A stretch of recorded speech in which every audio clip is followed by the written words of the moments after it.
In this lesson, I'm going to talk about the note names of the bottom two strings so that you can get comfortable knowing exactly what notes you're playing at the bottom of each of these. So as you remember when we tune, the very bottom string is an E. Now if we go up one fret, an F is here. If we go to the third fret, it's G. Fifth fret is A. Seventh fret is B. Now the eighth fret is C. 10th fret is D, and then the 12th fret is all the way back to an E.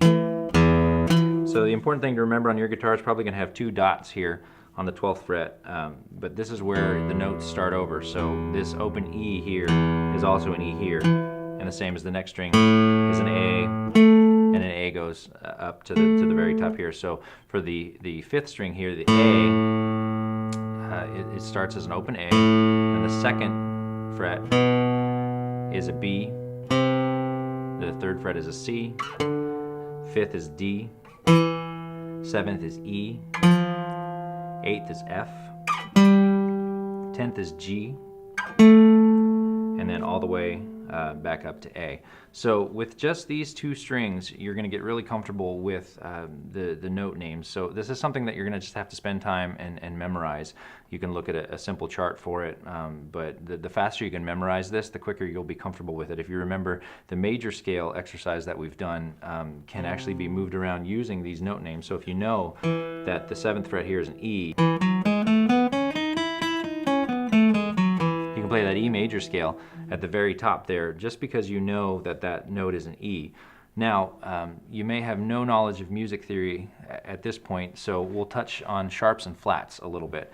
Now, a sharp just simply takes a note and moves it up a fret. Now, flat is going to move you down a fret. So if you're playing an F note and something calls for an F sharp, you're going to take that note and you're going to move it up just one fret. Now, if you're playing a G, and something asks for a G flat, you're going to just move it down. Now notice that an F sharp, and a G flat are actually the same note. Now it's going to depend on what key you're in. We call these inharmonics. It's really the same note, but depending on the key you're in, you can call that either an F sharp or a G flat. You don't have to worry too much about it. You just want to be comfortable with the idea of being able to sharp or flat any given note. Now that you know these two strings, now that you've memorized them, you also want to be comfortable with what's called an octave. When we did our scale here in C major, the top of the scale, this note, those two notes are the exact same note. Now, we call that an octave. So if you know that this is a C, then you'll know that this is also a C. Now, if you take this note and move it up again,